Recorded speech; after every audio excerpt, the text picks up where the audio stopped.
Hey guys, what's going on? We are back. It's the long drive home, and we have got some very special guests today. Today is going to be a bit different from our usual topical discussion show.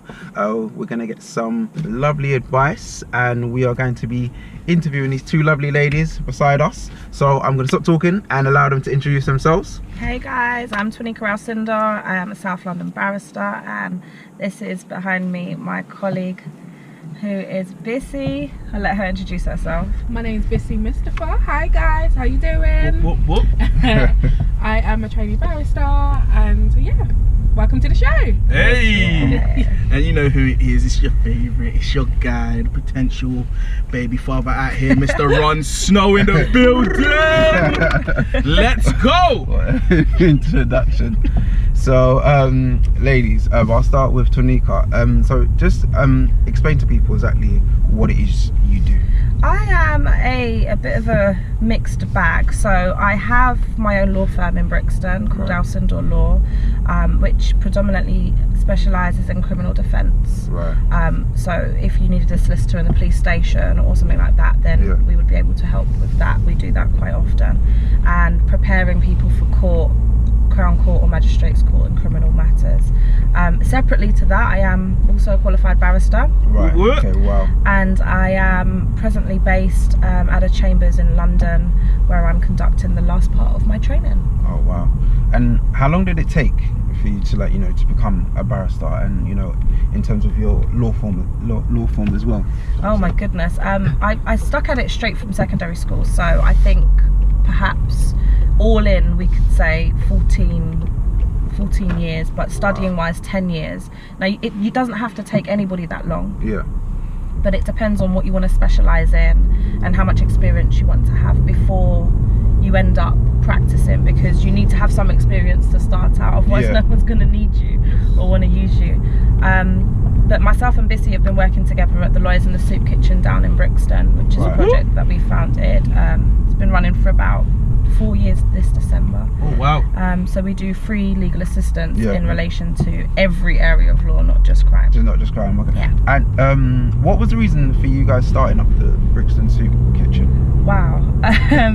So the Brixton Soup Kitchen itself was founded and run by two guys from Brixton, Solomon Smith and Mohammed Hashi. They had set up the soup kitchen to provide services in the Brixton area. Right, yeah. Helping people with homelessness, CV writing workshops, helping people with debts, and obviously a food bank and clothes bank for anybody that needs it. I have known them for some years, and I thought the work they were doing was fantastic, but it was more helping people who were already kind of really down and out, and you know, at the bottom of the pile almost. And whilst that was fantastic, I thought, well, what about helping prevent people getting to that position in the first place? And yes, there are citizens advice bureaus, and there's a Lambeth Law Clinic, etc. But with legal aid cuts, they're so overprescribed that people need lawyers or legal advice and can't afford to get it, or they can't get the free advice that's out there because everybody's trying to get it from very small sources. So December 2012, I spoke to the boys at the Soup Kitchen. I said, let me come in and see if I can help. I don't know what or who might need my help. And they agreed that I'd go in for once a week for 12 weeks and just see, you know, what we could do to help anybody. If it's homelessness, maybe applying to local authorities to get housed. If it's debt, then maybe helping with that kind of thing. And a star was born. I was literally a lawyer in the soup kitchen. So that's what they used to say. They said, we've got a lawyer in the soup kitchen now. We've got a lawyer in the soup kitchen. I thought the name can stick. And I did it for a year by myself. And then I started to recruit to develop my team, because I just simply couldn't manage it. The need. There were so many people who needed help. And I was studying and working at the same time as doing the project. So I thought it might be better to try and offer the opportunity to some other law students and graduates. They have the skills, because that's what you go to law school for. And also to give them the opportunity to build some more experience. And the team now is probably about 16 people. Oh wow, 16. Wow. Including my girl Bissi at the back. I was about to say Bissi. I was about to say that as well. Like, what made you get into law? I've always been a talker, and I've always thought for people, right? So really in school, I just used to tell teachers. Oh, so she was one of them ones, yeah? Let's just put that out there, yeah? But in a very polite way. Okay. So there's ways you can do things, and I realised I was pretty good at it. And then I always liked business, and being a barrister allows me to do the both. Okay. To do the business as yourself, mostly you're self-employed, and you know, protect people's rights, which I like to do. So that's what got me into law originally, and now it's just stuck. I was gonna say, as obviously black women, like you know, being barristers, like what kind of challenges like have you guys like just faced? about to say that as well. Oh my goodness. Yes. Yeah. What challenges do you lot face I think Bissi should start with that one. I think starting out is one of the hardest things. Is trying to get your foot in the door, even if it is just for free. Literally, you're like, I will work for you for free. I will come at 6 o'clock. I will leave at 12 o'clock. Just give me the opportunity. Getting the opportunity is one of the hardest things I found. Is getting out there. Because you know, you don't know anyone in the field. No one really feels to stretch their hand out to you. And also there's not enough of us in the field that's been present for them to see that, okay, you know, black females can do this. We know about this. We've got the intelligence and the skill set to do it. So getting started is the hardest part. I've got stories for days. I should probably write a book. It's coming out soon, guys. It's coming out soon. Look out for it. You know, getting from right down to your name. People do still your name can still get you really turned out the door. Really? Very much, I had an interview where the person thought I was a little bit different because my surname is Mustafa. Okay. So you don't, and my Bissi is not spelled the way most Bissi spell it. Okay. So he looked at me and he said, oh, your name's Mustafa, and I said yes. And he asked me, so what religion are you? Hello. What's that got to do with a person? To do a legal job. Oh, exactly. What's that got to do with anything? Yeah, so you still get turfed out the door for things like your name, but slowly but surely, leave the door open, people. That's it. So your name, you still, because I remember when we was in school, I would regret when a teacher would say my surname. You know, like I would be getting scared. Guys, and you know the guys in the back waiting for. He's gonna jot Roddy's surname. So now he's still in work environment in what? Yeah, in professionals. Wow. You know, who know the law system, who know employment law.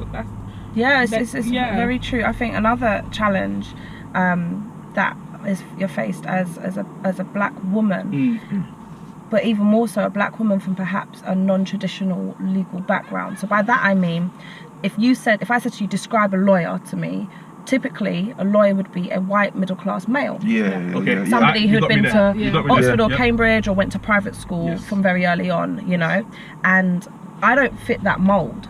I am the complete opposite of all of that. So I did not go to private school. I was born and raised in Lambeth. I went to normal school in the Mitesfield area. I didn't go to a major, you know, Ivy League college or whatever. I didn't go to Oxford or Cambridge. I went to Hertfordshire University, and I'm a South London girl, and I can't change that about me. I can't change. I can't change the way I speak. Well, I can, but you know, it's not authentic. I can't change my skin color, and I can't change the fact that I'm a female. And these are things that if you appreciate quite early on, which I was always told, it's hard to be a lawyer as a person of color, but it's even harder if you're a person of color and a woman. Wow. So you feel that you'll have to prove yourself? Yeah, you have to. And I think you might have said, you know, it's the saying that you have to work double as hard to get half as much, you know, and that is somewhat still true because the profession is still very traditionally white middle class male. It is changing. There are some fantastic lawyers, very senior right the way through to the junior level at our end, who are of colour, black, Asian, who come from normal backgrounds, if I can call it that. You know, you've got the urban lawyer from Hackney, you know, you've got us from Brixton, you know, so it does happen. But I think those are the stereotypes, and they can attach these little labels to you, going, okay, oh wait, she's from South London, or you know, like it's some alien place or whatever. There's no lawyers from South London. But in addition, I think some of the difficulties that I face, and I know Bissi may well agree with me, is when you're in the profession, when you actually get in, you still have to face sometimes some very subtle racism. Wow.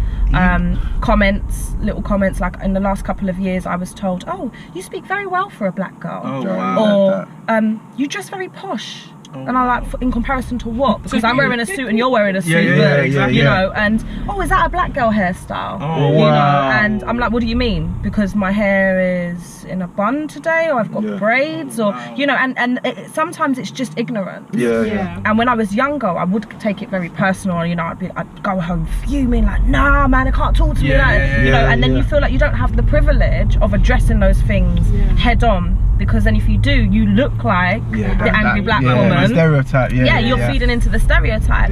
So I just used to be the person that would say, okay, fine, well, these issues are there, and you know, I have to face them and deal with them sometimes. Not everybody, but sometimes you come across people that are not very pleasant, and you just make sure you're better than them. So I will make sure that my suits are always pressed. You know, my shirts are always ironed. My cufflinks are shining, my hair is, I'm presentable, I don't, you know, whatever, because that's the thing that they're looking for. But yeah, the profession itself, it is a very inclusive profession. There are more judges and senior lawyers of colour, women with children, you know, from disadvantaged backgrounds. You get people who say they're the first in their family to go to university, like me, etc. So there are challenges, but things are changing slowly for the better. It is. Everyone keeps helping each other out and leaving the door open, like Bissi said. I think when I first started out, I'd never met a lawyer that looked like me or sounded like me. I just had this idea of the typical stereotype of a lawyer. And as I went through, I started meeting lawyers of colour from certain backgrounds, and they were so warm and receptive and like, oh, you're one of us, like we'll help you get through. And I think, like any profession, no matter what profession it is, if you're in or you get in and you have a hard journey, you don't necessarily have to make it harder for the next generation coming through. You should be trying to make it easier, so that there's more of you, and you know, it makes the profession change a little bit, whatever profession it is. A mentor. I mean, you can mentor from afar. What you put on your social media is very important. People are watching you. So you guys very particular what you lot put up on your socials as well. I'm very social media. Not me. But, oh my goodness. I need to get better at that, because my social media is literally for fun. But in terms of it can be motivating, but what you put out there. So I know of T through social media, because she's present, and you're letting the world know that I can do it, so can you. And literally anyone, if you work hard enough, you can do it. So what advice would you give to a young person that wants to come in, get into the type of field that you lot in? Because there must be obstacles, like you lot have definitely said, but what advice would you give them?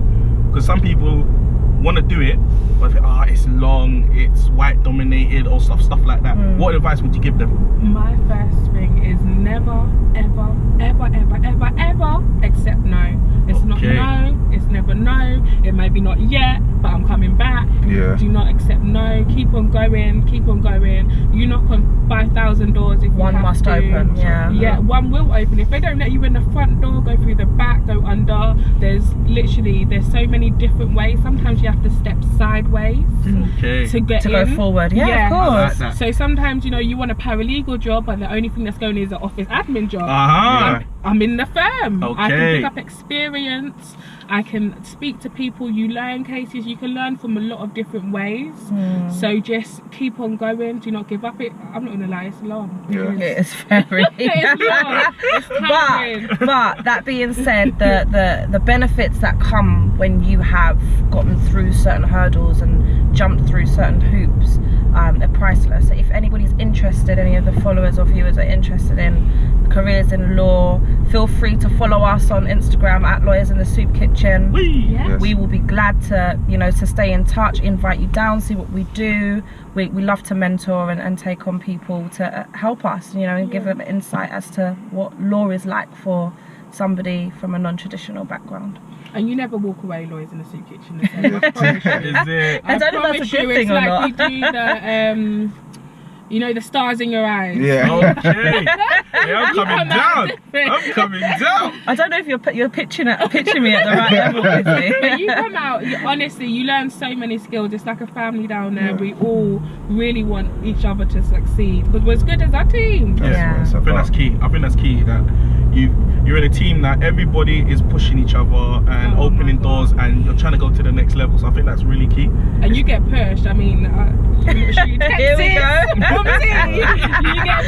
pushed. I thought you had my back today, girl. I was wanted to ask you guys, do you think as black people know how to conduct themselves with the police, and in terms of like knowing their rights? Because you know, we see like obviously like young youths getting stopped, and sometimes they don't know how to conduct themselves. I think it's a very good question. I think it's not necessarily that people don't know how to conduct themselves. Yeah. I think if you take it back a step, strip that away, and you think about why do they react in this way? Yeah. Now, I'm of the view that people react, or if we say, you know, the young youths, for example, react negatively for two reasons. Firstly, because there is this stigma, this us versus them, this, you know, me as an individual versus the whole system. That's the police, that's the lawyers, the judges, the social workers, teachers even. Anybody in the system, they look at as being completely different to them. And I can say for certain that prior to becoming a lawyer, I still thought of them as us versus them. Okay, you know, yeah. The second reason in my view is the lack of education. It's the lack of information and knowledge that we are given to our youths. If they knew, if it was compulsory in schools that they taught stop and search, or what the rules were, or how it, you know, how it works, and what the police are allowed to do and what they're not allowed to do, just like they make you do citizenship or French. It should be part of, I think, you know, just like, you know, they do PSHE, sexual education, just as important, the rules of society almost, so that when you come up against officers or the police, which sometimes they are out of line, or they do mistreat people, etc., that it's not considered, you know, they're reacting badly. They react badly because they don't know what the police can and cannot do. When you're equipped with that information, you're able to let them do their job without them violating you. And then you don't react as badly because you know, okay, well, if they do that, I can complain, I can get compensation, I can whatever or whatever. Whereas the youth these days, they don't know because nobody's teaching them. Oh, so you can get compensation from if the police stop and search.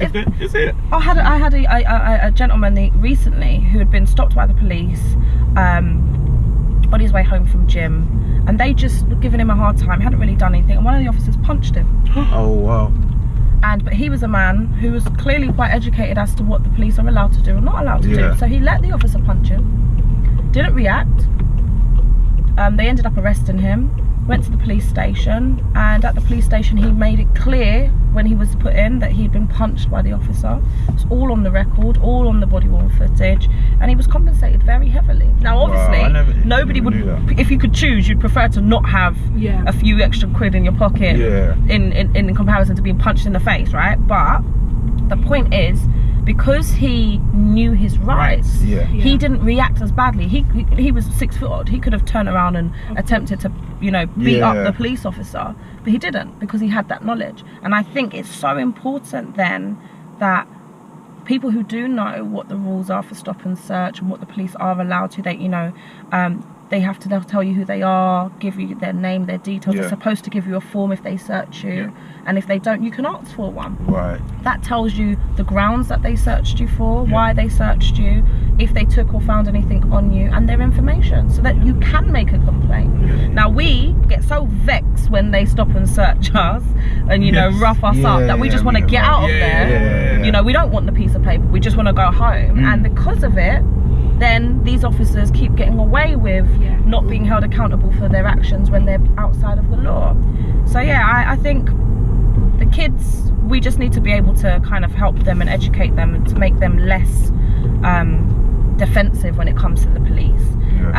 Projects like the Brixton on Trial thing that we did, when we go into schools and we're trying to show them this is what the police can and can't do, very important. And I think as well, adults, if you've ever had a bad experience, talking about it with the youth is important. so that they know that they're not on their own. It's not just them being victimized, that it's happened to you, especially, you know, the older boys and the older men in the community. Speak to the kids and speak to you and be like, yeah, you know, the police used to stop me when I was younger, or they still stop me, so that they feel that it's not just them in isolation. So you see the stop and search law or whatever, do you lot feel it should be implemented, or do you lot stand on the fence, or you think it should be obviously fine-tuned, it should be much better, or do you feel it's a must, because you know lots of stabbings and stuff that's going on now? Do you think it should come back? I think the stop and search rules are very important. Yes. The reason they are there, or the reason that they came about in the first place, were to try and help protect the public. Okay, and I appreciate that completely. However, there's been a history over the years, going as far back as the 50s, the 60s, the 70s, the 80s, when we had, you know, the riots in Brixton, or, you know, all these years ago, that the use of stop and search has been predominantly used against those from the African Caribbean communities. It is changing, you know, now we've got different threats now we've got terrorism, you know, things like this, but I think that if it's monitored and regulated properly, if the police do it properly, conduct the stop and search properly, if people know what the rights are, you know, we've got adverts on TV when there's elections, we have adverts on TV about everything, driving with your mobile phone in your hand and things like that. Why don't they have adverts saying what your stop and search rights are, or did you know if you're stopped by the police? You know, it's a lack of education. And as I said, I think that the rules are there and they are good, and that they aim to do good, but I just don't think maybe the way that they are implemented are helpful, especially in this climate where we have so many issues with the youth and violence. Do you know what? Back in the day, my thoughts on like lawyers. Here we go. I used to think of them as professional liars. Ah, you know what? You know, because it's like just knowing how to kind of obviously like win a case, even if you know the person has done wrong. And that was that's my question. My question is like, let's say, I don't know, let me create no scenario. Someone has come to you. It's fine. Ronnie's come to you and he said, oh, I've killed someone. God forbid you do, Ronnie. You killed someone. Please don't. Yeah. Does that like kind of like mess with your brain a bit? Because you're thinking, well, now like I have to defend someone. Knowing full well I know he's done wrong, but I have to, you know, I have to win this case for him to make sure he doesn't. Let me just address this, because I know that the viewers are probably all thinking the same thing. How do you represent somebody you know is guilty? Yeah, exactly. Let's go. All right, so Bissi's going to help me out on this one, because the code of conduct says that we are not able as lawyers or barristers to mislead the court or allow the court to be misled. Okay, now what that means is that if I know you are guilty, because you've told me that you are guilty, I have to advise you, to be your lawyer acting in your best interest, to plead guilty. Now if you go to me, nah, I'm not pleading guilty, nah, we got to bust this. I like that term. I've heard it before, you know. I know a guy. I thought so, Ronnie. I know a guy. But yeah, if that's a conversation that you have, and the client says to you, no, you know, you have to represent me on this, you know, then as the lawyer, you have to decide, number one, if you can still represent the person without misleading the court, or allowing the court to be misled, or whether or not you're professionally embarrassed and you can't represent that person anymore, and therefore have to withdraw from the case, right? So I would say to my client, well, look, you told me you're guilty, you got to go guilty, and we get you the best possible sentence. And he's going to say no. I'm going to say, okay, well, I can still represent you, but I can't allow you to take the stand. Because I can't allow you to lie to the court when I know that it's not true. And I can't maybe even ask certain questions of the prosecution's witnesses. Because then if I ask certain questions that imply that you didn't do it, I'm allowing the court to be misled or potentially misleading the court. I'm not losing my license for your one case, you know? So then you would say to your client, well, if the client says, yeah, well, all right, fine, I won't take the stand. But you have to say to your client, well, listen, surely an experienced judge or prosecutor would think, why is he not taking the stand? Or why is the lawyer not asking certain questions? If I was there, I would ask those questions. Maybe it's because she knows that, and people pick up on it, right? Now, that's the first part. The second part is, how do you represent somebody you know is guilty? Well, the question is, how do I know? I wasn't there. Yeah, I wasn't there. The judge wasn't there. The jury wasn't there. The prosecutor wasn't there. Yeah. Generally, the police weren't even there.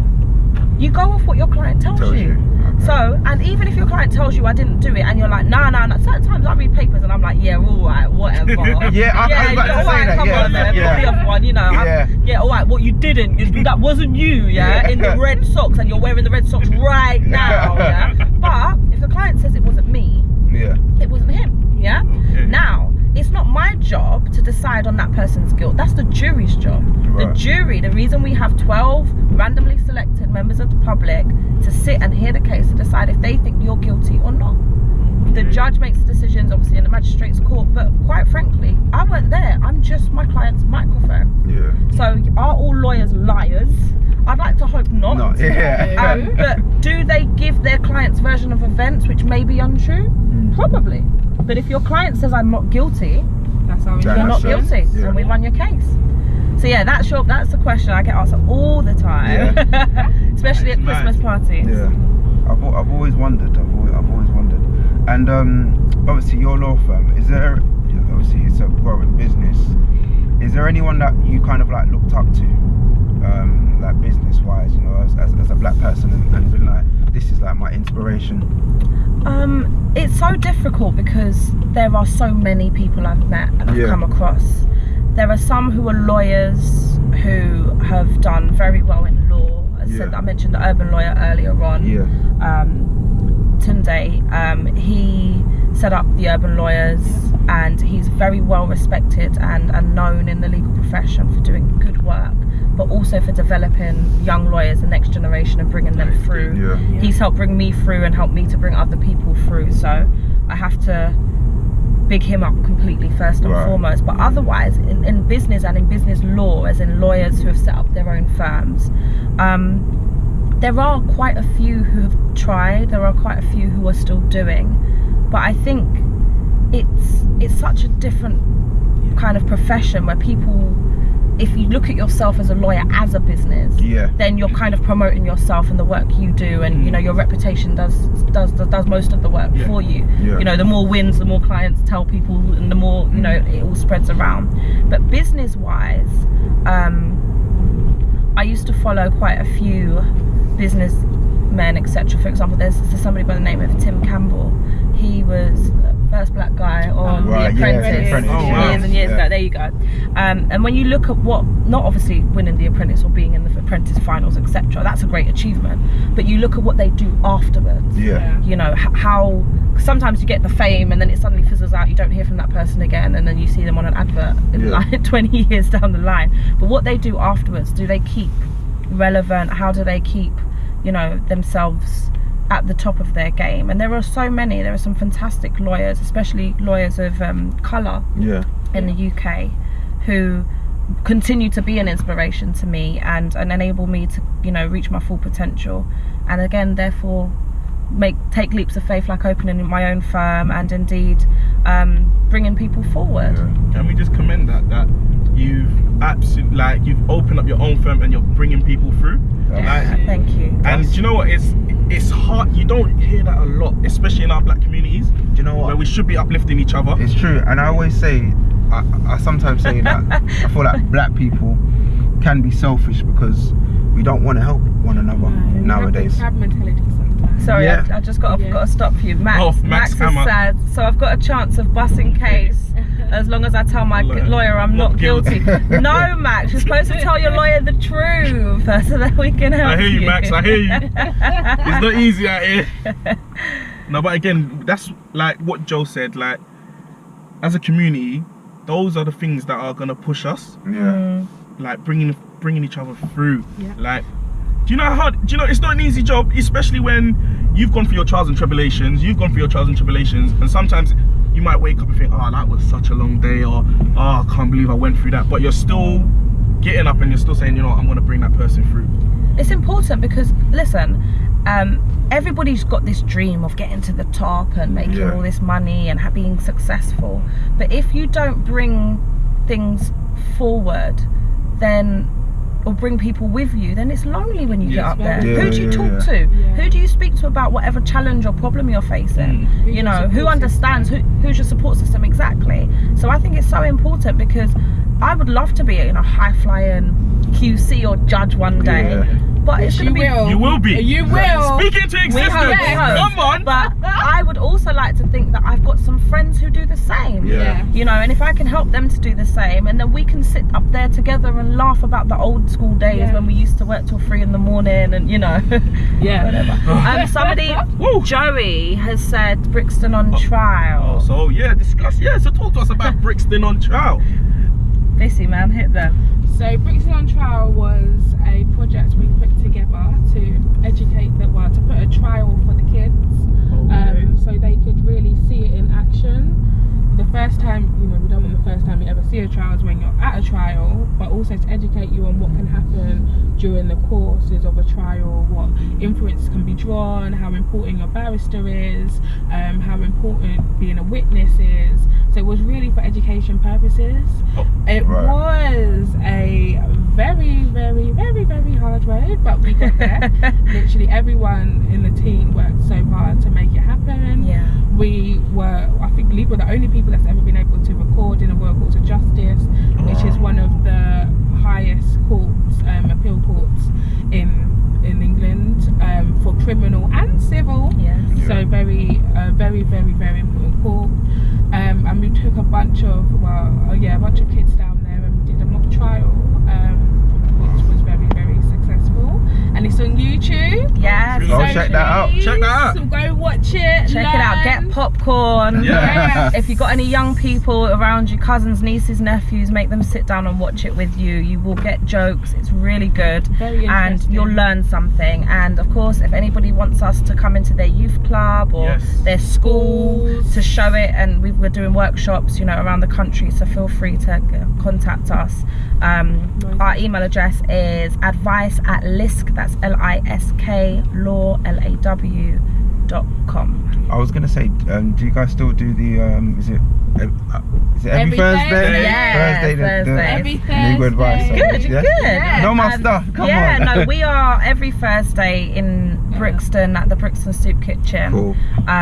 From 6 p.m. till 8:30. Yes, on Cold Harbour Lane. It's at the Domino's Club, and we're there every Thursday evening. We provide free legal assistance for any area of law.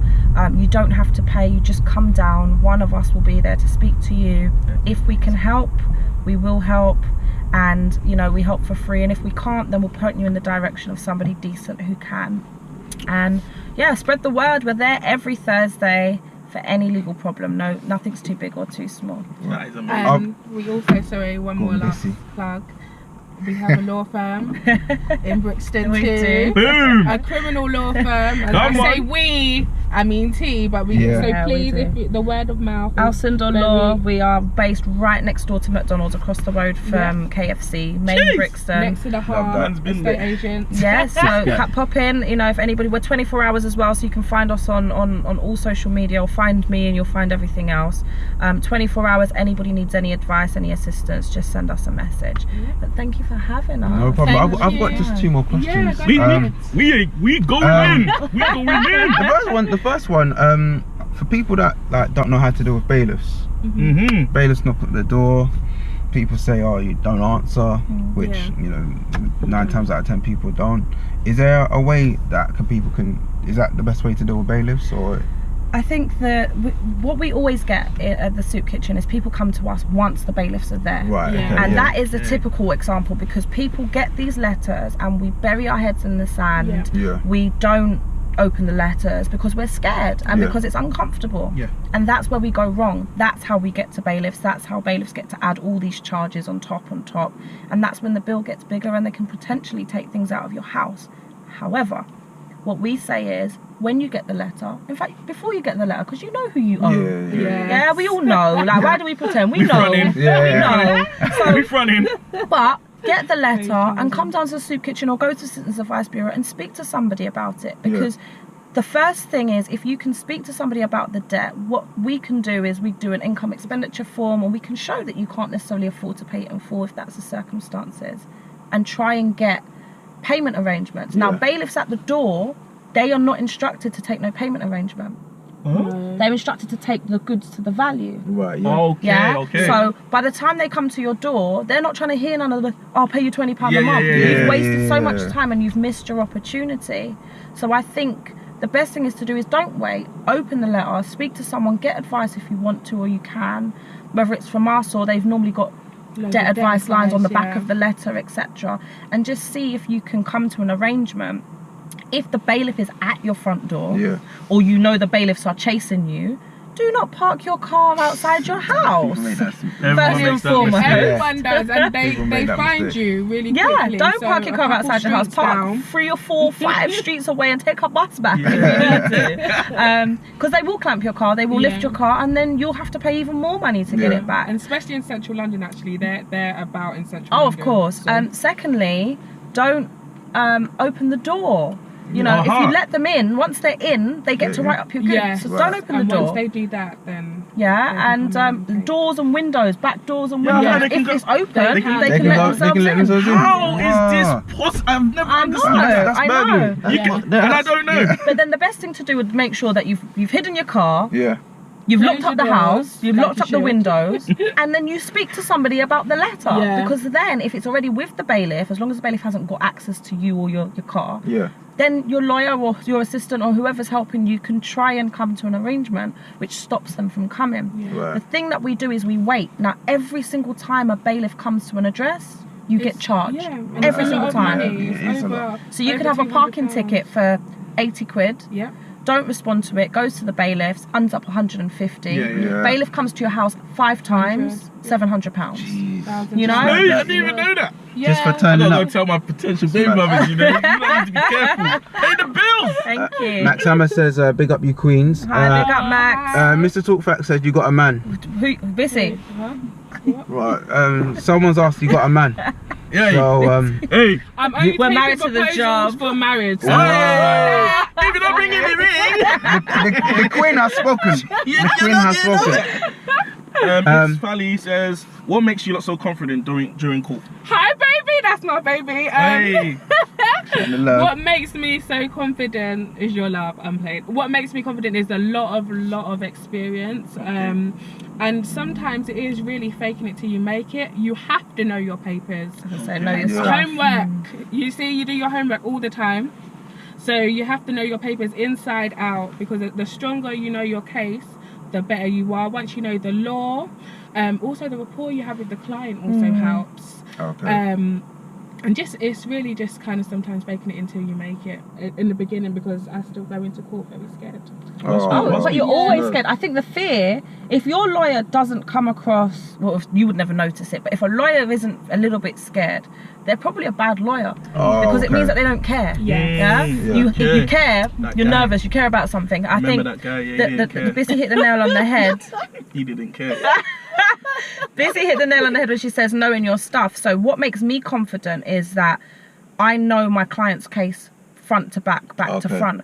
As in, if there's 500 pages and there is one line in the case that I'm trying to refer the judge to, I know what page it's on, I know what line it is. You know, so you need to be able to have things to the tip of your fingers like that. Say, okay, you have to assist the judge. And you know your stuff. If you've not, some lawyers can get away with reading the papers 5 minutes before they go into court. But for me, when you're dealing with people and people's lives, knowing your stuff, making sure you've read, making sure you've prepared, preparation, and enjoying, I suppose, what we do. When we enjoy it, it makes it easier and you'll get more confident. I've got a question. Like, so, it was a while back, and I was, you know, with this girl, you know, I was, you know, getting to know her and stuff like that, you know. Had a few drinks, went back home and all of that. Netflix and chill. Woke up the next morning and, you know, I saw, I don't know, is it lace wigs? It's white. I don't know, what are they, wigs? What are they? Lace wigs. What are they? What are they? The things that the white, white, so I was barristers wig. Yes, because I didn't know she was going out and wearing that. I didn't know what it was until she explained it's barrister wigs. Is that what they're called? Oh yeah. What is it? Why do you have to wear those? It's an old school traditional thing. So back in the day, there weren't really lawyers per se. There was Kings or Queens Council who used to advise the kings and queen. I like that. And comes from the old school when Britain was run by the French, and they used to wear the long curly wigs, etc., and the frilly gowns. It's just tradition, really, and basically what it does is in the courts now, it enables the public to be able to identify who the lawyers are. Oh, okay, right, that's it. You know, but if you go to like the magistrates' court, where solicitors can speak to the judge, you'll see that no lawyers wear the wigs and the gowns. We just wear suits, so it just depends. But in the higher courts, it's pretty fancy, and I think that's kind of one of the reasons I decided to be a barrister. Oh, is it? I need me some new hair. Oh my God. And just before we wrap up, so I wanted to ask, what's next? Have you guys got what have we got anything next? coming? So obviously we've got the Brixton on Trial movie out now on YouTube. You can search it under Brixton on Trial. It's done really well. We've got maybe 13,000 views already. So we'd encourage everybody to watch that and spread the word. And leave us some feedback if you like it, don't like it. You know, it would be really helpful, because we'd like to do some more trials. Maybe a Hackney on Trial, a Tottenham on Trial, Croydon on Trial, whatever. And in addition to that, obviously we're still working at the soup kitchen every Thursday. We want to be able to come into more areas and to spread the word and do more things like this to make people know who we are. So we're thankful for you guys having us on. It's a pleasure to have you guys. But you know, workshops for the kids. Workshops, yes. We want to be going into the schools and doing some workshops with the youth as to stop and search and, you know, general criminal law, and seeing if they're interested. So if anybody has any schools or youth clubs that you think me and my team can come down and, you know, spread some love, then feel free to contact us. Oh, I just want to say thank you guys for coming on the show. It's been very insightful. Very I can now say I found my lawyer. My lawyers. So, we know what it is. Yeah. I've got something coming up soon, so. So you guys, thank you for tuning in. Thank you very much. We will be back in 2 weeks' time with another topic and some more special guests. So I'm going to leave it for the guests to give their socials again. If you want to hit them up. At Lawyers in the Soup Kitchen, and I'm at Twanika, that's TWANIEKA on everything. So you can find me on Twitter, Instagram, and on Facebook. And Bissi. Lawyers in the Soup Kitchen. There you go. And you know, it's your boy Ron Snow. Again, I want to commend these amazing ladies, because when you actually speak to women that are doing great things, that are breaking barriers, you have to commend them. And again, it's Black History Month, so we have to big the ladies up. Big them up. Big them up. Thank you for having us. And again, thank you for coming on. We're back in 2 weeks. Peace and love. Stay tuned. Enjoy your Sunday, guys.